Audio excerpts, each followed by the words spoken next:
السلام علیکم، live with عادل شاہزیب کے ساتھ میں ہوں آپ کا میزبان۔ وزیراعظم شہباز شریف نے دہشت گردی کے خاتمے کے عزم کا اظہار کرتے ہوئے آرمی چیف کی قیادت میں اجتماعی کوششوں کی ضرورت پر زور دیا ہے۔ کوئٹہ میں ایپیکس کمیٹی کے اجلاس سے خطاب میں ان کا کہنا تھا کہ بلوچستان کی تمام جو رستوں کی رکاوٹیں ہیں، جو مشکلات ہیں، وہ دور کر کے رہیں گے۔ جنرل امیر ان کی لیڈرشپ میں، چیف منسٹر بلوچستان ان کی لیڈرشپ میں، فیڈرل گورنمنٹ کے پورے تعاون کے ساتھ ہم پورے پاکستان میں جو دہشت گردی دوبارہ 2018 کے بعد بدقسمتی سے اس نے سر اٹھایا ہے، اس کا سر کچلا جائے گا۔ آپ کو بتاتے چلیں کہ دہشت گرد تنظیم BLA کی ملکی اداروں کو بدنام کرنے کی ایک اور سازش بھی بے نقاب ہوئی ہے۔ سیکیورٹی ذرائع کے مطابق طیب بلوچ عرف الیاس لالا کو لاپتہ قرار دے کر اپریل میں FIR درج کرائی گئی تھی، مگر بیلا میں FC کیمپ پر خودکش حملے میں طیب بلوچ کی شناخت ہو گئی جو نوشکی کا رہائشی تھا۔ اسی طرح تربت کے کریم جان کو 25 مئی 2022 کو بطور مسنگ پرسن بتایا گیا، لیکن کریم جان بھی گوادر حملے میں دہشت گردی کا جو اٹیک تھا اس میں انہی کا ساتھی تھا اور وہ مارا گیا۔ سیکیورٹی ذرائع کے مطابق لاپتہ افراد میں شامل دہشت گرد امتیاز احمد ولد رضا محمد بھی سیکیورٹی فورسز کی کارروائیوں میں مارا گیا۔ عبدالودود ستانک زئی بھی مچ حملے میں مارا گیا۔ عبدالودود ستانک زئی کی بہن 12 اگست 2021 سے بھائی کی گمشدگی کا ان کو شکایات تھی۔ گزشتہ ہفتے کے آخر میں بلوچستان میں BLA نے ایک ہی دن میں موسیٰ خیل، مستونگ، بولان اور قلات میں تقریباً 40 سے زیادہ افراد کو قتل کر دیا تھا۔ 24 اور 25 اگست کی درمیانی رات نامعلوم مسلح افراد نے مستونگ، قلات، پسنی اور کے علاوہ ادھر لیویز اور پولیس تھانوں پر بھی حملے کیے۔ سبی، پنجگور، منسوخ، تربیلا، بیلا اور تربت بیلا اور کوئٹہ میں بلاسٹ اور دستی بم حملوں کی بھی اطلاعات جو ہیں وہ وہاں پہ موصول ہوئی تھی۔ حکام نے تصدیق کی تھی کہ حملہ آوروں نے مستونگ کے بائی پاس علاقے کے قریب جو ہے پاکستان اور ایران کو ملانے والے ریلوے ٹریک کو دھماکے سے اڑا دیا تھا، جس کے بعد سیکیورٹی فورسز نے ٹیررسٹ کے خلاف آپریشن کا آغاز کیا۔ 2 دن پہلے لائیو ود عادل شاہزیب میں گفتگو کرتے ہوئے وزیر اعلیٰ بلوچستان میر سرفراز بگٹی کا کہنا تھا کہ دہشت گردی کے معاملے پر بلوچستان میں آل پارٹیز کانفرنس بلانی چاہیے اور تمام سیاسی لیڈرشپ کو دہشت گردی کے خلاف جنگ کی آنرشپ لینی چاہیے۔ ڈاکٹر مالک بلوچ صاحب ہوں، اختر مینگل صاحب ہوں، اچک زئی صاحب ہوں، آپ ان کے ساتھ بیٹھ کے ایک آل پارٹیز کانفرنس کیوں نہیں بلوا لیتے؟ یہ بالکل آل پارٹیز کانفرنس ہونی چاہیے اور ان جماعتوں کو یہ کھل کے بات کر لینی چاہیے کہ آیا وہ ریاست جو توڑنے کے چکر میں ان کے ساتھ ہے، کیا یہ انٹینشنلی، تو ہر بار کہتا ہوں کسی کے لیے تو شک نہیں کرنا چاہیے، یہ کہ کنفیوژن کا شکار ہو کے لیجیٹمیٹ وائس تو نہیں جو قوت پاکستان کو کمزور کرنا چاہتی۔ بلوچستان اور KP میں سیکیورٹی فورسز دہشت گردوں سے نبرد آزما ہیں۔ ایک جانب خیبر پختونخوا میں سیکیورٹی فورسز ان دہشت گردوں سے نبرد آزما ہیں جو طالبان کے اصولوں کا نفاذ چاہتے ہیں، جبکہ دوسری جانب بلوچستان میں علیحدگی پسند گروہ اپنی پرتشدد کارروائیوں کا دائرہ تواتر کے ساتھ بڑھا رہا ہے۔ اس میں کوئی دو رائے نہیں کہ کوئی بھی ریاست اس طرح کے پرتشدد حملوں اور ریاست کی رٹ کو چیلنج کرنے والوں کو برداشت نہیں کرے گی اور نہ کرنا چاہیے۔ اس میں بھی کوئی شبہ نہیں کہ ریاست کے پاس حق ہے کہ وہ اس نوعیت کی دہشت گردی سے نمٹنے کے لیے بھرپور طاقت کا استعمال کرے، لیکن ساتھ یہ بھی ضروری ہے کہ ہم صوبے میں پائے جانے والا جو اضطراب ہے اس کی وجوہات پر بھی غور کرے۔ بڑھتی ہوئی دہشت گردی کی کیا وجوہات ہیں اور باقی اسٹیٹ کی کیا ہونی چاہیے، اور اس کے علاوہ آئینی اور سیاسی معاملات پر بھی ہم گفتگو کریں گے۔ لیکن پہلے لائیو ود عادل شاہزیب میں گورنر خیبر پختونخوا فیصل کریم کنڈی نے دہشت گردی کے بارے میں کیا کہا تھا، ذرا سن لیجیے۔ آپ نے دیکھو کہ تاریخی تصویر ریلیز ہوئی تھی اور ایک کلپ ریلیز ہوئی تھی سرین ہوٹل کابل کی، جی، جب وہاں پر جا کر انہوں نے جن لوگوں کو یہاں پر خیبر پختونخوا میں آباد کیا، جن کو کہا گیا تھا کہ پرامن ہوں گے، آج انہوں نے ہتھیار اٹھا لیے ہیں۔ میرے فوجیوں کو، پولیس کے نوجوانوں کو، سول سوسائٹی کو، میڈیا کو، یہاں تک کہ ہمارے میڈیکل انسٹیٹیوشنز پہ بھی، RSC پہ بھی وہ حملے کر رہے ہیں جو کہ دشمن بھی نہیں کر سکتے۔ جی، تو اس کا سوال کا جواب میں کس سے لوں گا، میں کس کے گریبان پکڑوں گا کہ میرے علاقے میں جو بدبنی ہو رہی ہے اس کا ذمہ دار کون ہے؟ فیصل کریم کنڈی کا اشارہ PTI کے دور حکومت کی جانب تھا جب سابق DGI جنرل ریٹائرڈ فیض حمید نے طالبان سے TTP سے مذاکرات کیے، اور اس دور میں گڈ طالبان اور بیڈ طالبان کی اصطلاح بھی جس طرح استعمال ہوتی رہی ہے ان دنوں شدت سے استعمال ہوئی۔ ان دنوں فیض حمید جو ہیں آج کل جو ہے field general court marshal K عمل سے گزر رہے ہیں اور ان سے مختلف الزامات کے بارے میں تفتیش کی جا رہی ہے، لیکن اس وقت انہی کا فیصلہ تھا, عمران خان صاحب پرائم منسٹر تھے, کہ ٹی ٹی پی کے لوگوں کو واپس لا کر بسایا جائے. مختلف حلقوں کی جانب سے اب یہ مطالبات بھی سامنے آ رہے ہیں کہ لیفٹیننٹ جنرل ریٹائرڈ فیض حمید سے دہشت گردوں کو واپس لانے کے معاملے پر بھی تحقیقات کی جائیں.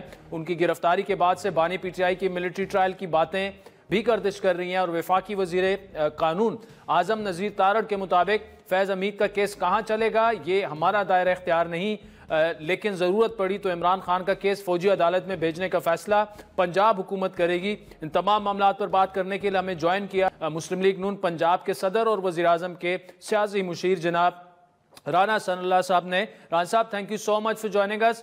وزیر اعظم آج بلوچستان میں ہیں, اپیکس کمیٹی کا اجلاس ہوا, آپ نے بھی وہ ان کی سپیچ سنی ہوگی. انہوں نے کہا تمام صوبوں اور وفاق کو مل کر دہشت گردی کے خلاف لڑنا ہوگا.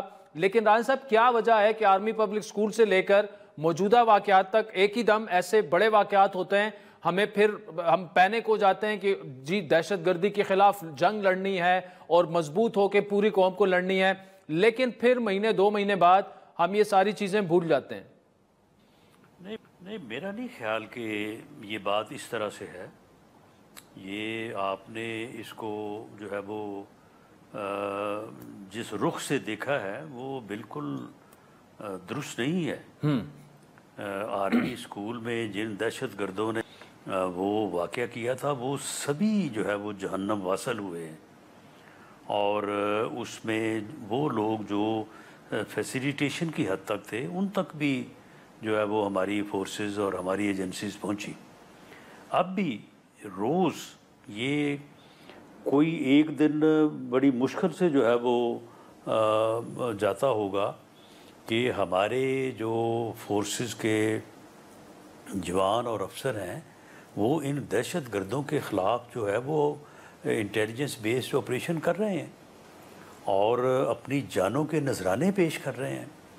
اور صرف جوان ہی نہیں, یعنی آفیسرز, میجر اور کرنل رینک کے لوگ جو ہیں وہ جو ہے وہ آگے لیڈ کرتے ہوئے جو ہے وہ اپنی فورس کو, اپنے جوانوں کو جو ہے وہ شہادت کے رتبے پہ جو ہے وہ فائز ہو رہے ہیں.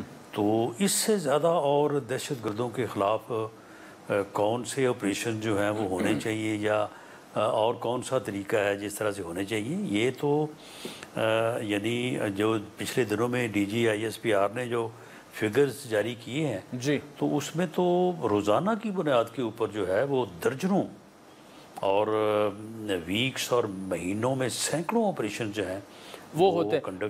ویسے رانا صاحب, میرے خیال میں آپ کوشچن کو میرے ٹھیک سے سمجھے نہیں, اس پہ کوئی شک نہیں کہ ہماری افواج, تمام سیکیورٹی ادارے جو ہیں وہ قربانیاں انہوں نے دی ہوئی ہیں, روزانہ کی بنیاد پر وہ دے رہے ہیں. بڑے بڑے سیاستدان بھی اس جنگ میں شہید ہو چکے ہیں. کہنے کا مقصد یہ ہے کہ درمیان میں پھر ایسے فیصلے ہم کر لیتے ہیں جس طرح ٹی ٹی پی کے دہشت گردوں کو واپس لا کر بسا دیا جانا. اس وقت پرائم منسٹر عمران خان تھے, جس دور میں ہوا DGI جنرل فیض تھے, باجوہ صاحب آرمی چیف تھے. ایسے فیصلے اگر غلط ہوتے ہیں, کیونکہ وہ لوگ واپس آئے, انہوں نے واپس آ کے ہتھیار اٹھا لیے, اور آج ہم اس نہج پہ پھر کھڑے ہیں دوبارہ. دیکھیں, فیصلے جو ہیں وہ غلط بھی ہوتے ہیں اور صحیح بھی ہوتے ہیں. اگر غلط فیصلے بد نیتی کی بنیاد پہ کیے جائیں تو بالکل ضرور پوچھا جانا چاہیے, اور اگر نیک نیتی سے کسی جگہ پہ کوئی اندازے کی یا کسی پہ اعتماد کرنے کی کوئی بات جو ہے وہ اس میں فرق آئے تو اس کے اوپر پھر آپ ایسا جو ہے وہ نہیں سوچ سکتے. معاملہ یہ ہے کہ اس میں کوئی شک نہیں ہے کہ دہشت گردوں کو واپس راستہ دینے کا جو ایک فیصلہ ہوا وہ فیصلہ جو ہے وہ کاؤنٹر پروڈکٹیو جو ہے وہ ثابت ہوا, اس کا نقصان ہوا, اور KPK میں دوبارہ سے جو ہے وہ دہشت گردی کو پاؤں جمانے کا موقع ملا. لیکن میں کیونکہ وہ جو پارلیمنٹ میں بریفنگ ہوئی ہے میں اس بریفنگ میں موجود تھا, تو اس وقت آرگومنٹ یہ پیش کیا گیا تھا کہ جی یہ جو لوگ ہیں یہ ادھر بیٹھے ہیں, اگر وہ واپس آ جائیں اور آ کے پاکستان کے آئین کو تسلیم کریں, قانون کو تسلیم کریں, ہتھیار جو ہے وہ رکھ دیں تو ان کو ایک چانس ملنا چاہیے. لیکن پھر کہاں پہ غلطی ہوئی کہ وہ بندوقوں سمیت واپس آ گئے اور آ کے ہتھیار رکھنے کی بجائے انہوں نے وہ ہتھیار اٹھا لیے. تو اس کے اوپر ضرور تحقیقات بھی ہونی چاہیے، اور اگر اس میں کسی کی بدنیتی ہے تو اسے اقرار واقع جو ہے وہ سزا دی جانی چاہیے، اسے جواب دہ ٹھہرایا جانا چاہیے. ران صاحب، جس بریفنگ کا آپ ذکر فرما رہے ہیں اس میں تمام اس وقت سیاسی قیادت، عسکری قیادت موجود تھی، تو کیا یہ بات ٹھیک ہے کہ سب کا وہ متفقہ فیصلہ تھا؟ پھر نہیں، متفقہ فیصلہ تو نہیں تھا. اس میں بعض لوگوں نے بڑا واضح طور پہ اس کے اوپر اعتراض کیا تھا، کیونکہ ہمارا اس علاقے میں جو ہے وہ ہم تو خبر کی حد تک ہی اس علاقے سے واقف ہے نا. جو وہاں کے جو M N A M P A صاحبان تھے، وہ وہاں کے لوگ جو اس میٹنگ میں بیٹھے تھے، انہوں نے، ویسے یہ بالکل صحیح بات ہے، انہوں نے اس وقت بھی یہ کہا تھا کہ جی یہ ہتھیار نہیں رکھیں گے، یہ آ کے ادھر ہتھیار اٹھائیں گے، یہ واپس آ کے ادھر جو ہے وہ دوبارہ سے اپنا وہی کام شروع کر دیں گے جس کام کو کرتے ہوئے ان کو یہاں سے دھکیلا گیا یا نکالا گیا یا بھاگ گئے یہ جب فورسز نے ان کا پیچھا کیا. تو انہوں نے یہ بات کی تھی. لیکن اب یہ تو پھر جن لوگوں نے ان کو واپس لانا تھا تو ہتھیار رکھوانا تو ان کا کام تھا نا. جو پارلیمنٹ کے ممبرز ہیں وہ تو وہاں پہ چوکیوں پہ اوپر نہیں بیٹھے کہ کسی کو چیک کریں کہ یہ ہتھیار رکھ کے آ رہا ہے یا اچھا. پرائم منسٹر نے ران صاحب ایک اور آج بات کی کہ بلوچستان کو قابل افسران کی ضرورت ہے، لیکن بدقسمتی سے افسران جو ہیں وہ بلوچستان آنے سے کتراتے ہیں. کیا وجہ ہے کہ افسران پاکستان کے صوبے میں جانے سے کتراتے ہیں؟ دیکھیں، ہر آدمی جو ہے وہ اس قسم کے انوائرمنٹ میں جہاں پہ سیکورٹی ایشوز ہوں، اسے اپنی جان کی جو ہے وہ حفاظت سے متعلق جو ہے وہ کنسرن ہوں، تو ہر آدمی یہ چاہے گا کہ وہ ایسی یعنی ہارڈ ایریا، یعنی یہ اس کو ہارڈ ایریاز آپ کہتے ہیں نا، تو ہارڈ ایریاز میں جانے سے ہر کسی کی کوشش تو ہوتی ہے، لیکن بہرحال یہ قومی ذمہ داری ہے، یہ سب کو قربانی دینی چاہیے. اور ایسا نہیں ہے کہ جو وہاں پہ بھیج دیا جائے وہ پھر وہاں پہ ہی رہے. اس کا کوئی ایسا روٹیشن جو ہے وہ وزیر اعظم صاحب کوئی پالیسی بنا رہے ہیں کہ لوگ جائیں اور اپنے حصے کا ٹائم جو ہے وہاں پہ گزار کے آئیں، اور ایسا نہیں ہونا چاہیے کہ وہاں پہ پوزیشن جو ہے وہ خالی پڑی رہے. ٹھیک ہے رانا صاحب، کچھ عدلیہ کے معاملات پر بات کرتے ہیں. ایک تو حکومت کیٹیگورکلی یہ کہہ چکی ہے کہ ججز کی مدت ملازمت، چیف جسٹس کی مدت ملازمت، یعنی جو ریٹائرمنٹ کی عمر ہے اس کو بڑھانے یا کم کرنے کی کوئی ابھی تک کوئی فیصلہ نہیں ہوا، کوئی سوچ نہیں ہے، نہ ہی ایسا کوئی بل لایا جا رہا ہے. لیکن کیا یہ اٹل فیصلہ ہے، فائنل فیصلہ، یا مستقبل قریب میں ایسا کچھ ہو سکتا ہے؟ دیکھیں، میں آج کی بات کر سکتا ہوں. یہ جب بھی کسی نے بات کی ہے اس نے اسی دن کی بات کی ہے. میں یا آپ کس طرح سے اس پوزیشن میں ہیں کہ ہم یہ کہیں کہ جی پارلیمنٹ جو ہے وہ اتنے دن یہ کام نہیں کرے گی. پارلیمنٹ کا یہ پروگیٹو ہے. پارلیمنٹ جب چاہے گورنمنٹ بھی موو کر سکتی ہے، کوئی پارلیمانی پارٹی موو کر سکتی ہے، کوئی انڈیویجول موو کر سکتا ہے. تو پارلیمنٹ جب چاہے وہ آئین میں امینڈمنٹ ہو، اس کے لیے 2/3 میجورٹی ہے. قانون جو ہے اس میں اگر امینڈمنٹ ہے تو اس کے لیے سمپل میجورٹی ہے. جب پارلیمنٹ ان کورم ہو تو ہم یہ کس طرح سے کہہ سکتے ہیں کہ جی پارلیمنٹ کے اوپر یہ اگلے 10 دن کے لیے یا اگلے 1 مہینے کے لیے جو ہے وہ اسٹیٹس کو نافذ ہو گیا ہے، وہ یہ کام نہیں کریں گے یا نہیں کر سکتی. تو جہاں تک آج کی پوزیشن ہے وہ میں آپ سے شیئر کر سکتا ہوں کہ آج کی پوزیشن میں کیبنٹ نے کسی لا کو امینڈ کرنے یا کوئی کانسٹیٹیوشنل امینڈمنٹ ہے جو ہے وہ اس پہ اوپر نہ غور کیا ہے نہ اس کو اپروو کیا ہے. لیکن میں یہ نہیں کہہ سکتا کہ یہ جو کیبنٹ ہے یا جو پارلیمنٹ ہے اس کو اتنے دنوں کے لیے پابند کر دیا گیا ہے کہ وہ یہ کام نہیں کرے. تو رانا صاحب، بالفاظ دیگر ممکنات میں ہے، پاسبلٹی ہے کہ ججز کی مدت ملازمت میں توسیع کر دی جائے، بالفاظ دیگر ان کی جو ریٹائرمنٹ ایج ہے وہ بڑھا دیا جائے، یہ ہو سکتا ہے مستقبل میں؟ دیکھیں جی، پارلیمنٹ جب چاہے کر سکتی ہے، ممکنات میں ہے. اچھا، خواجہ صاحب نے ایک سٹیٹمنٹ دی تھی تقریباً مہینہ پہلے، خدشہ اس بات کا کہ اگر موجودہ چیف جسٹس چلے جائیں سپٹمبر اکتوبر میں چیف جسٹس صاحب جو بھی نئے بنیں گے، اور اس کے بعد یہ بھی ہو سکتا ہے کہ 2024 کے انتخابات کو کالعدم قرار دیا جا سکتا ہے، کیا ایسے کنسرنز ابھی حکومتی کوارٹرز میں موجود ہیں اور باقی آپ بہتر سمجھتے ہیں سوال کو؟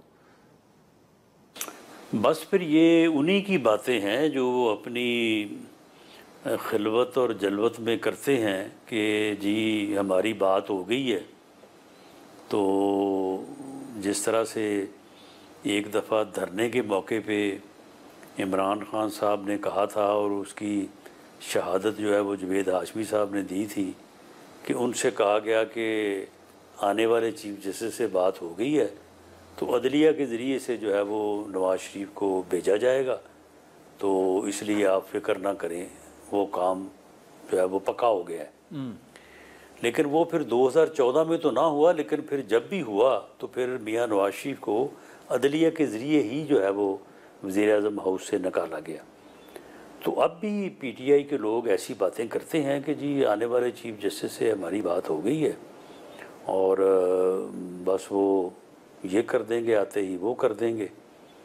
تو اس کے اوپر میرا خیال ہے خواجہ صاحب نے کوئی بات کی ہوگی، لیکن ہمیں آنے والے چیف جسٹس صاحب کے اوپر پورا اعتماد ہے کہ وہ جب بھی آئیں گے تو وہ ملک کو آئین قانون کے مطابق جو ہے وہ چلائیں گے، اپنے فیصلے کریں گے، اور جوڈیشری میں جس قسم کی یعنی صورتحال پیدا ہو چکی ہے، گروپنگ ہے، اپنا ججز میں بینچز کی جو ہے صورت یہ ہے کہ آپ بینچ میں اناؤنس کریں، بتائیں کہ جی یہ کیس ہے اور یہ بینچ ہے، آپ کو پہلے بتا دیا جائے گا کہ یہ فیصلہ ہوگا۔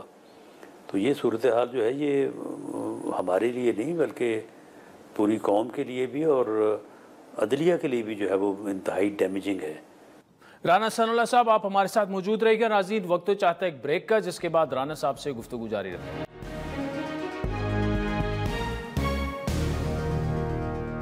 ویلکم بیک ناظرین، وزیر اعظم کے سیاسی مشیر اور نون لیگ پنجاب کے صدر جناب رانا ثناء اللہ صاحب ہمارے ساتھ موجود ہے۔ رانا صاحب، جے یو آئی کے ایم این اے نور عالم خان نے دوہری شریعت پر بل پیش کیا ہے کہ ججز اور بیوروکریسی کو بھی اجازت نہیں ہونی چاہیے دوہری شریعت رکھنے کی، کیا حکومت اس بل کی حمایت کرے گی؟ دیکھیں جی، جس اصول کی بنیاد پہ آپ کچھ لوگوں کو، میں صرف پارلیمنٹیرینز کی بات نہیں کر رہا، دوسرے لوگوں کو بھی، جس اصول کی بنیاد کے اوپر آپ لوگوں کو جو ہے وہ ڈینائی کر رہے ہیں کہ وہ دوہری شہریت نہیں رکھ سکتے، یا کہ جس کے پاس دوہری شہریت ہو وہ یہاں پہ آ کے حصہ نہیں لے سکتا، تو اگر تو وہ اصول درست ہے تو پھر تو پابندی سب پہ ہونی چاہیے۔ اگر یہ اصول درست ہے کہ جو آدمی دوسرے کسی ملک کی شہریت رکھتا ہے وہ اپنے ملک سے پوری طرح سے وفادار نہیں ہے، یہی اصول ہے نا، تو پھر جو وفادار نہیں ہے وہ پارلیمنٹیرین بھی نہیں ہونا چاہیے اور کوئی آفیسر بھی نہیں ہونا چاہیے۔ اور اگر اس اصول کے اوپر کوئی بحث کرنے کی یا اس میں کوئی تبدیلی لانے کی گنجائش ہے تو پھر وہ ہو، تو پھر کسی کے اوپر بھی پابندی نہ ہو۔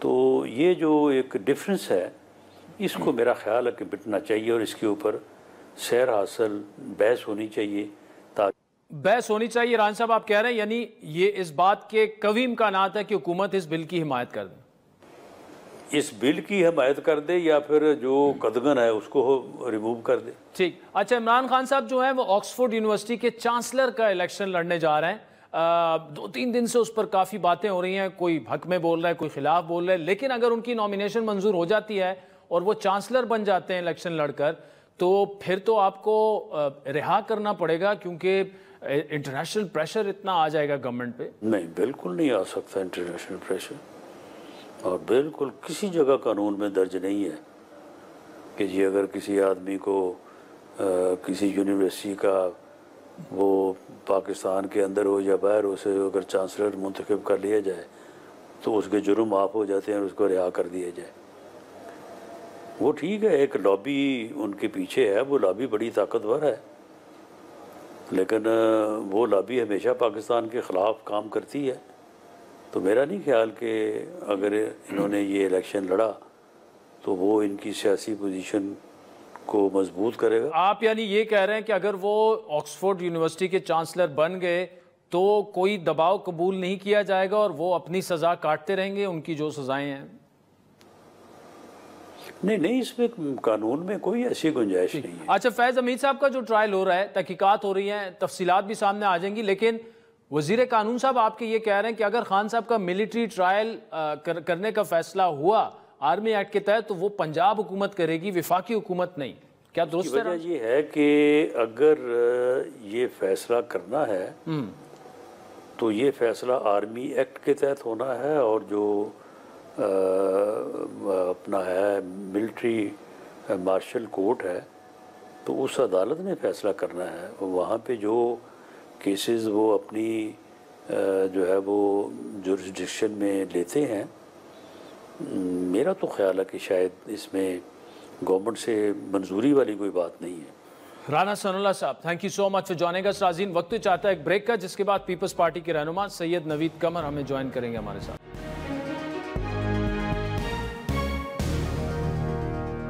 ویلکم بیک ناظرین. پاکستان میں بجلی کی قیمتوں میں اضافے سے جہاں عوام پریشان اور تاجر برادری سراپا احتجاج ہیں, وہیں وفاقی اور صوبائی حکومتیں اپنے طور پر عوام کو ریلیف دینے کی کوششیں بھی کر رہی ہیں اور ایک دوسرے کے خلاف باتیں بھی ہو رہی ہیں. وفاقی حکومت نے 200 سے کم یونٹ استعمال کرنے والے صارفین کے لیے پہلے 50 ارب روپے کا اعلان کیا ریلیف کا.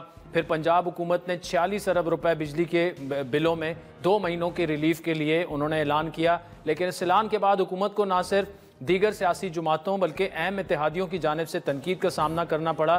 پیپلز پارٹی کے متعدد رہنماؤں نے پنجاب حکومت کے اس فیصلے پر تنقید کے نشتر چلائے. آج chairman peoples party Bilawal Bhutto نے سندھ میں ہوم سولر پروگرام کے افتتاح کی جو تقریب تھی اس میں پنجاب کی جانب سے دیے جانے والے ریلیف کو سمجھ سے بالا تر قرار دیتے ہوئے 300 استعمال کرنے والے صارفین کو فری بجلی فراہم کرنے کو ممکن قرار دیا. 300 یونٹ والی بات, تو اب میں نے سوچا کہ اس لیے کہ باقی سب بھی اپنے آئیڈیاز شیئر کر رہے ہیں تو ہم بھی ذرا آپ کو سمجھانے کی کوشش کروں. نہ صرف وفاق کے بجلی کا نظام تباہ ہے مگر وفاق کا ہر ادارہ اپنا کام نہیں کر سکتا. تو اس لیے کہ FDR اپنا کام نہیں کر سکتا, جب بجلی کا بل آتا ہے تو آپ کو وہ کرنٹ لگ جاتا ہے. ایک تو ہم بڑے پیمانوں پہ سولر کی طرف جائے, گرین کی طرف جائے, اور دوسرا آہستہ آہستہ وہ پیسہ جو آپ اس سبسڈی پہ خرچ کرتے ہو اسی فائنینشل سپیس کو استعمال کرتے ہوئے 200 یونٹ کے بجائے 300 یونٹ تک آپ اسی حکومت کے خرچے پہ ان خاندانوں کو سولر نظام پہ لے کر آئے. جو منصوبہ اعلان ہوا ہے وہ تو تھوڑا سا میرے سمجھ سے باہر ہے. دوسری جانب صوبائی کابینہ نے پنجاب اور اسلام آباد کے لیے بجلی کے بلوں میں ریلیف کی منظوری دے دی ہے. پنجاب میں کابینہ کے اجلاس سے خطاب کرتے ہوئے وزیر اعلیٰ پنجاب مریم نواز نے پیپلز پارٹی کی جانب سے ہونے والی تنقید کا جواب دیتے ہوئے کہا کہ 46 ارب روپے سے بجلی کے بلوں میں ریلیف کی تشہیر دوسروں نے کی. ان کا شکریہ کہ ہمارا پروجیکٹ عوام تک پہنچایا. ان تمام معاملات پر بات کرنے کے لیے ہمیں جوائن کیا پیپلز پارٹی کے سینئر رہنما جناب سید نوید قمر صاحب نے, جو کہ سابق وفاقی وزیر تجارت اور توانائی بھی رہ چکے ہیں. نوید قمر صاحب, بلاول صاحب نے آج ایک سٹیٹمنٹ دی کہ 300 یونٹ فری دینا جو ہے وہ ممکن ہے. آپ وزیر توانائی رہ چکے ہیں, پاور سیکٹر کو سمجھتے ہیں, موجودہ حالات میں کیا یہ ممکن ہے, کیا یہ پاسبل ہے کہ ایسا ہو سکے؟ دیکھیں, بلاول صاحب نے آج تو شاید جو کہ اوور آل ان کا جو سٹانس ہے وہ یہ کہ سولوشنز ہمیں چاہیے which are really not کہ ڈائریکٹلی آپ بلوں میں سبسڈی دیں, جو کہ ساری اس کی یہ مشکلات آئیں گی جو جس کا آپ نے ذکر کیا. نہ ہمارے پاس فزیکل سپیس ہے. ہم نے جو انہوں نے آج پروگرام لانچ کیا فار ایگزامپل وہ آف گریڈ سولر دینے کا ہے لوگوں کو, اپنے ہی کہ جو ایک بہت لمیٹڈ یوز ہوتا ہے بجلی کا, جو ایک پنکھا, 2 بلب, کچھ چارجر وغیرہ لمیٹڈ, جس میں نہ اے سی آتا ہے نہ کوئی بڑی اپلائنسز آتی ہیں, ان کو یہ سولرائز کرنے کا پروگرام ہے سندھ گورنمنٹ کا. اور اس کے لیے سندھ گورنمنٹ نے اپنے ہی بجٹ میں بھی اسپیس رکھی ہے. تو یہ پریکٹیکلی سٹارٹ ہوگا اینڈ ایمبیشس پروگرام ہے کہ یہ کمپلیٹ ہو جائے گا ان دا کمنگ 2-3 months. تو انشاءاللہ we hope کہ اس سے یہ نہیں ہوتا کہ اکراس دا بورڈ لوگوں کو سبسڈی ملے، بلکہ جو بالکل ہی غریب لوگ ہیں اور جن کی یوزیجز بھی اس حساب سے بہت لمیٹڈ ہوتی ہیں، ان کو یہ ایک تو سولوشن یہ ہے۔ دوسرا اس کے ساتھ ساتھ سولر پارکس اور جو ونڈ انرجی ہے اس سے بھی ڈائریکٹلی لوگوں تک یہ پہنچانا۔ Again part of it is off grid, تو آپ کے پاس جو اوپر بوجھ آتا ہے اتنے سارے آئی پی پیز کا، کیپیسٹی پیمنٹس کا، ان کا، اس سے ان لوگوں کو آئسولیٹ کریں۔ I think it's a much more practical solution in the sense کہ یہ سسٹینیبل ہے۔ یہ نہیں ہے کہ 2 مہینے کے لیے ہم نے بل سستا کر دیا اور اس کے بعد اللہ خیر صلاح آپ دوبارہ انہی بلز پہ چلے جائیں۔ دین دے ٹاکڈ اباؤٹ جو پروڈکشن بھی ہوتی ہے ہماری ریگولر پاور پلانٹ سے، اس میں بھی انڈیجنائزیشن کی سخت ضرورت ہے۔ ہم اپنا کول اگر استعمال کریں بجائے اس کے کہ امپورٹ کریں اور انٹرنیشنل پرائسز دیں، ہمارا بیلنس آف پیمنٹس پہ بھی اس کا افیکٹ آتا ہے اور اوور آل فسکل اس میں بھی آتا ہے۔ تو جہاں ایک طرف یہ ہے کہ بجلی کی جنریشن جو ہے اس کو سستا کیا جائے، وہاں پہ یہ بھی ہے کہ جو سب سے غریب ہے ان تک ڈائریکٹلی بجلی پہنچائی جائے، پارٹلی تھرو دس پروگرام جو کہ آج لانچ ہوا ہے، لیکن پارٹلی اور بھی جو ہے لوکلائزڈ سولوشنز جو اس سے یہ ساری چیز ممکن۔ اچھا نوید قمر صاحب، دیکھیں جو ہوم سولر پروگرام ہے سندھ گورنمنٹ کا، دیٹ شوڈ بی اپریشیٹڈ، لیکن ایٹ دا سیم ٹائم جو پنجاب حکومت نے 2 مہینے کے لیے ریلیف دیا، 46 ارب روپے انہوں نے اپنی بجٹ میں سے نکالے، ساتھ میں وہ یہ بھی کہہ رہے ہیں کہ اس کے بعد ہم نے بھی سولر پروگرام کے انیشیٹو ہی لینا ہے، تو یہ تنقید پھر کیسے جسٹیفائیڈ ہے پنجاب گورنمنٹ پر؟ نہیں، میرے حساب سے کوئی بھی سولوشن جو کہ سسٹینیبل نہیں ہے وہ that is really throwing good money after bad, in the sense کہ سسٹینیبل نہیں ہے۔ 2 مہینے کا ریلیف کوئی ریلیف نہیں ہوتا۔ گورنمنٹ جب آتی ہیں انٹروین کرتی ہیں تو سولوشنز تو ایسے ہونے چاہیے نا جو کہ لانگر ٹرم میں آپ کو فائدہ دے سکیں، اور اس کے ساتھ ساتھ ہاں over all cost of production بھی جو ہے آف جنریشن سے وہ کم ہونی چاہیے۔ انہوں نے تو جو بات کی ہے اور یہ بھی پروگرام میں ہے تو کہ اگر گورنمنٹ پرائیویٹائزیشن کی پروگرام میں یہ ڈسکوز جو ہیں ان کو پرائیویٹائز کرنے کی بات کر رہی ہیں، تو اس میں بھی the provincial governments have to be involved، اور ان کی مدد سے ہمیں یہ چیزیں کچھ اچیو کرنی ہوں گی۔ ظاہر ہے کہ جہاں چوری ہوتی ہے یا جہاں جو انویسٹمنٹس نہیں ہوئی ان آئیدر ڈسٹریبیوشن اور ٹرانسمیشن، تو وہ بھی کرنے کی ضرورت ہے، لیکن وہ پبلک پرائیویٹ پارٹنرشپ سے ہی ہو سکتے ہیں کہ پرائیویٹ سیکٹر آئے، مینیج بھی کرے اور گورنمنٹ کے ساتھ مل کے جو ہے یہ ساری انویسٹمنٹس بھی کرے، and then they can make it. یہ اس وقت کا جو ہمارا سسٹم ہے وہ اتنا فرسودہ ہو چکا ہے کہ اس طرف out of the box solutions کے علاوہ ہمارے پاس کوئی راستہ نہیں ہے، اور اسی کو سرکولر ڈیٹ کو ٹریلینز میں چلا جائے گا، پھر کیا کریں گے ہم؟ So it is a drain over all on the economy. So short term solutions ہم نہ ڈھونڈیں، let us look for more sustainable۔ اچھا نوید قمر صاحب، ملک کی معیشت کی بات کریں، آئی ایم ایف کے ساتھ سٹاف لیول کا معاہدہ تو ہو گیا، اب ان کی بورڈ کی اپروول پینڈنگ ہے۔ اس سے پہلے ہم نے دوست ممالک یعنی چائنا، سعودیہ، یو اے ای کے جو قرضے ہیں وہ ہم نے رول اوور کرنے ہیں، ان کو شورٹیز دینی ہے جو اب تک ہم نہیں دے پائے، اسی لیے 28 اگست کو جو board meeting I M F کی ہے پاکستان ایجنڈے پر شامل نہیں ہے۔ گورنمنٹ تو کہہ رہی ہے کہ ہم اتنے کنسرن نہیں ہیں اور سپٹمبر تک معاملہ ٹھیک ہو جائے گا، لیکن should we be concerned یہ قرضے کیسے رول اوور ہوں گے؟ دیکھیں، پہلی چیز تو یہ کہ we should be concerned، یہ کہنا کہ we are not concerned تو بالکل ہی غلط بات ہوگی۔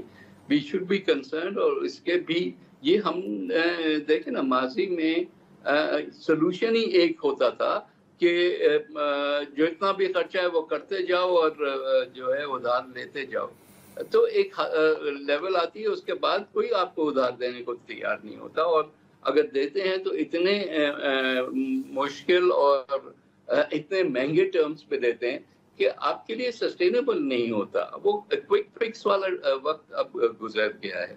آئی تھنک کہ جو ان ملکوں کے ساتھ بات چیت ہو رہی ہے, because we are in the middle of it, I don't want to comment too much on it, لیکن وہ بھی اب قرضہ دینے کے لیے یا خالی ڈپازٹ رکھنے کے لیے تیار نہیں ہے. They want some of your assets against it, تاکہ ان کی بھی ایک فلو ہو. وہ تو ایک حساب سے وہ یہ سگنلنگ دے رہے ہیں کہ بھئی ہمیں اعتبار نہیں کہ آپ کبھی یہ پیسے واپس بھی کریں گے, اس لیے give us what you can. تو کافی سارے ہماری فار ایگزامپل پرائیویٹائزیشن پروگرام یہ وہ بھی ان اے وے ڈرائیو اسی طرف کر رہا ہے. آئی ہوپ کہ they are able to manage some of these things. For example سعودی عرب سے اگر بات ہو رہی ہے ریکرڈنگ کے شیئرز کی بھی, حالانکہ میرے حساب سے اس میں ہمیں جو چاہیے زیادہ کہ ان کی انویسٹمنٹ آئے تاکہ ہماری جو اکانومی ہے وہ آگے بڑھے. صرف یہ نہیں کہ ان کے پیسے آ جائیں اور ہم وہ صرف جو اس سال کے قرضے ہیں اس کو جو ہے پے آف کرنے کے لیے استعمال کریں. چائنا کے ساتھ اور بھی ایشوز چل رہے ہیں. ظاہر ہے ہمارے جو چائنا کے ساتھ اتنے مہنگے ہم نے آئی پی پیز بنائے, خاص کر جو آخری 3 4 5 جو بنے ہیں, وہ they are the ones that are really they are more efficient than others. لیکن ڈرین بھی تو وہی ہو رہا ہے نا, اور وہ اتنے آسانی سے آپ کو جو ہے ڈیٹ ری پروفائلنگ ان کی نہیں کر کے دیں گے. ظاہر ہے کہ they will want their pound of flesh. ہم ایسے کارنر میں پھنس گئے ہیں کہ there are no easy solutions and there are no cost free solutions. So future کا کچھ جو ہے ارننگز ہم فورگو کر کے ابھی فی الحال آج کا دن تو گزار لیں گے, لیکن پھر اس کے بعد ہم نے پھر شفٹ کرنا ہے away from this imported coal and imported LNG solutions because they are getting to be too expensive for us to afford in a longer term. ٹھیک ہے نوید قمر صاحب, کچھ آئینی معاملات پر بات کرتے ہیں. گورنمنٹ نے بہت سارے بل جو ہیں, دانیال چودھری صاحب نے بھی, ان کے جو MNA ہیں راول پنڈی سے, انہوں نے پیش کیے. ایک ان میں سپریم کورٹ میں ججز کی تعداد بڑھانے کا انہوں نے بات کی ہے. Will Pakistan Peoples Party support that? پہلی چیز تو یہ کہ ایسی کوئی ہمارے ساتھ ڈسکشن نہیں ہوئی, اور جتنا ہم نے معلوم کرنے کی کوشش کی ہے تو گورنمنٹ یہ کہہ رہی ہے کہ ہمارا ایسا کوئی ارادہ نہیں ہے. تو اگر ارادہ نہیں ہے, کوئی پرائیویٹ ممبر کوئی بھی بل لاتا ہے تو it has to be seen in that context. I don't think کہ اس وقت گورنمنٹ کو سپورٹ ملے گی اس قسم کی چیزیں کرنے کی. تو they should try and focus on bringing in legislation جو کہ پبلک انٹرسٹ والی ہوں. آرگیومنٹ یہ دی جا رہا ہے کہ یہ پبلک انٹرسٹ میں ہے کیونکہ کیسز نہیں سنے جا رہے, فوری انصاف کی فراہمی کے لیے یہ سب کچھ کیا جا رہا ہے. گورنمنٹ تو یہی کہہ رہی ہے.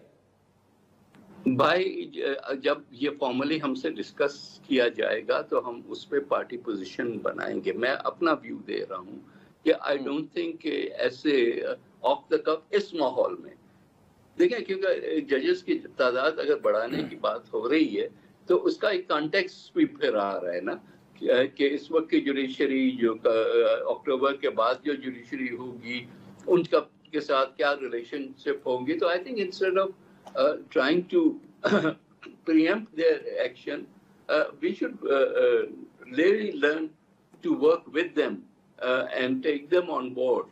یہ نہیں ہے کہ ہمارے ایک فیوریٹ ہے جج ہے اور دوسرا نہیں ہے. Let's not do that. Let's take a longer view. اور اس میں ultimately may be بڑھانی بھی پڑے ججز کی تعداد, لیکن یہ مشاورت کر کے اور سب کو کانفیڈنس میں لے کے پھر. اچھا نوید قمر صاحب, مولانا صاحب کی زرداری صاحب سے ملاقات ہوئی, کچھ ایسی باتیں آئی ہیں جو آپ ڈینایا کنفرم کر سکتے ہیں کہ کے پی کی گورنرشپ کے حوالے سے کوئی فیصلہ ہوا کہ وہ JUI کو دے دی جا رہی ہے؟ میرے نالج میں ایسی کوئی چیز نہیں ہے. یہ سب چیزیں میں اخباروں میں پڑھتا ہوں یا ٹی وی شوز پہ دیکھتا ہوں.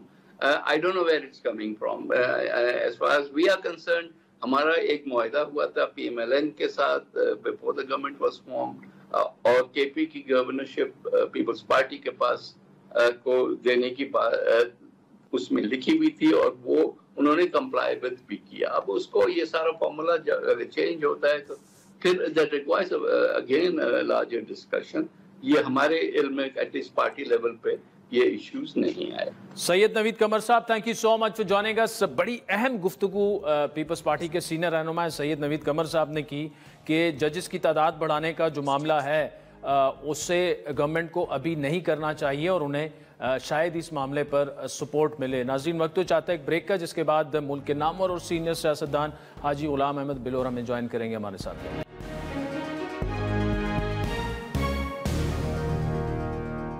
ویلکم بیک ناظرین. بزرگ سیاستدان اور عوامی نیشنل پارٹی کے سینئر رہنما غلام احمد بلور نے آئندہ الیکشن میں حصہ نہ لینے یعنی پارلیمانی سیاست سے ریٹائرمنٹ کا اعلان کر دیا ہے. ایکس پر اپنی ایک پوسٹ میں غلام احمد بلور کا کہنا تھا کہ انہوں نے پارلیمانی سیاست سے کنارہ کشی کا فیصلہ کر لیا ہے. بلور خاندان نے امن کی خاطر اپنا آدھا خاندان گنوا دیا, لیکن اف تک نہ کی, نہ کبھی کمزور ہوئے, نہ آگے ہوں گے. سابق وفاقی وزیر غلام احمد بلور 70 کی دہائی سے سیاست سے منسلک ہیں. 85 سالہ بزرگ سیاستدان جو ہیں, انہوں نے سیاسی کیریئر میں نہ صرف ذاتی بلکہ اے این پی کے کئی اتار چڑھاؤ انہوں نے دیکھے.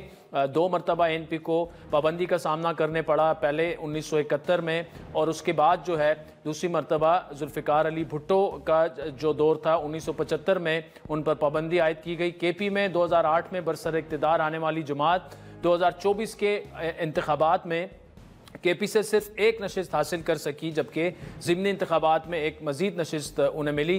اب غلام احمد بلور کے سیاست چھوڑنے کی, پارلیمانی سیاست چھوڑنے کی وجوہات کیا ہے, وہ ہمارے ساتھ اس وقت خود موجود ہیں. حاجی غلام احمد بلور صاحب, thank you so much for joining us. پہلے تو یہ بتائیے گا کہ آپ نے پارلیمانی سیاست کو خیر بات کہہ دیا, پھر اس کے بعد آپ کی ایک ویڈیو بھی آئی, اپنے ہی الفاظ میں بتا دیجئے کہ اس کی وجوہات کیا ہیں.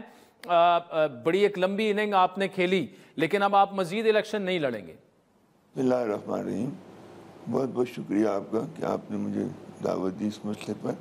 بیٹا بات یہ ہے کہ 2-3 باتیں. ایک بات تو یہ ہے کہ میری عمر اب میں 85 ایئرز اولڈ ہوں, اور میں نے جو 2024 کا الیکشن لڑا ہے یہ میں نے 85 ایئرز کی عمر میں لڑا ہے, اور محنت بھی کی ہے, سب کچھ کیا ہے سالہ سال سے. لیکن بدقسمتی میری یہ ہے کہ پچھلے 3-4 الیکشنوں سے میں ہروایا جاتا ہوں.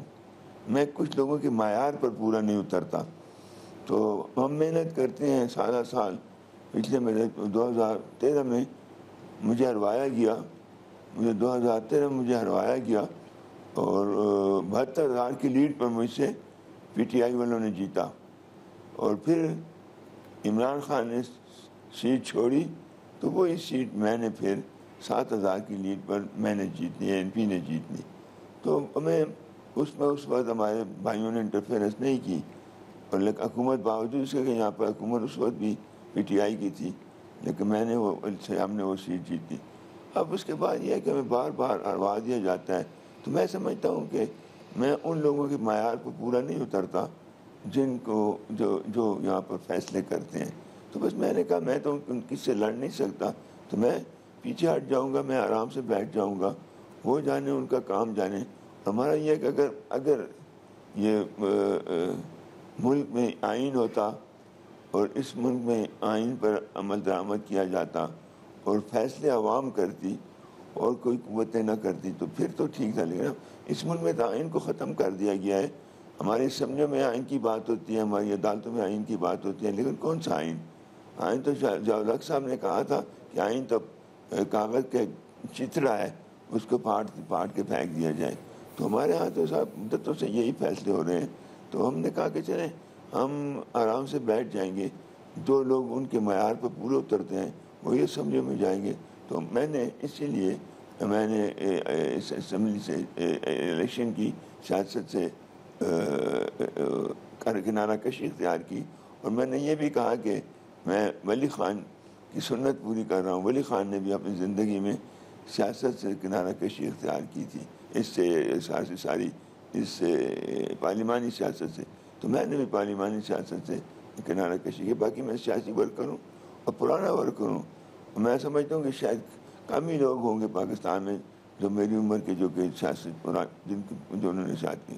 بلور صاحب, اگر آپ پارلیمانی سیاست سے کنارہ کشی اختیار کر رہے ہیں تو شاید آپ اسلام آباد موو ہو جائیں گے, یہ بھی سننے میں آ رہا ہے. اور پشاور کی عوام آپ کے ساتھ کافی انہوں نے ساتھ دیا, کئی دہائیاں آپ کی گزر گئیں, تو وہ لوگ دل برداشتہ نہیں ہوں گے؟ آپ یہ کنفرمیشن بھی دے دیں کہ آپ مکمل طور پر اسلام آباد موو ہو رہے ہیں۔ بیٹا بات یہ ہے کہ میں اپنے پارٹنر پشاور کے لوگوں سے بے حد ان کا مشکور ہوں، شکر گزار ہوں کہ مجھے اپنے پشاور کے لوگوں نے بڑا پیار دیا، بڑی عزت دی، بڑا پیار دیا، اور میں اپنے پشاور کے لوگوں کو سلام پیش کرتا ہوں۔ جتنے لوگ ہیں، چاہے میرے مخالف ہیں کہ میرے دوست ہیں، میں سب کو سلام پیش کرتا ہوں۔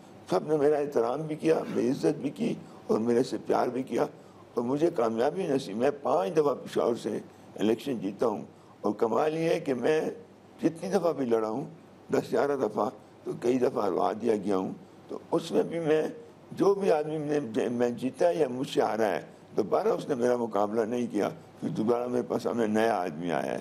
اور میں نے 88 میں ہروائے گئے، پھر 89 میں میں جیتا، پھر 90 میں بے نظیر صاحبہ سے ساتھ میرا مقابلہ ہوا یہاں، اور ان کے مقابلے میں نے 13,000 کی لیڈ سے پشاور کے لوگوں نے مجھے کامیابی دی۔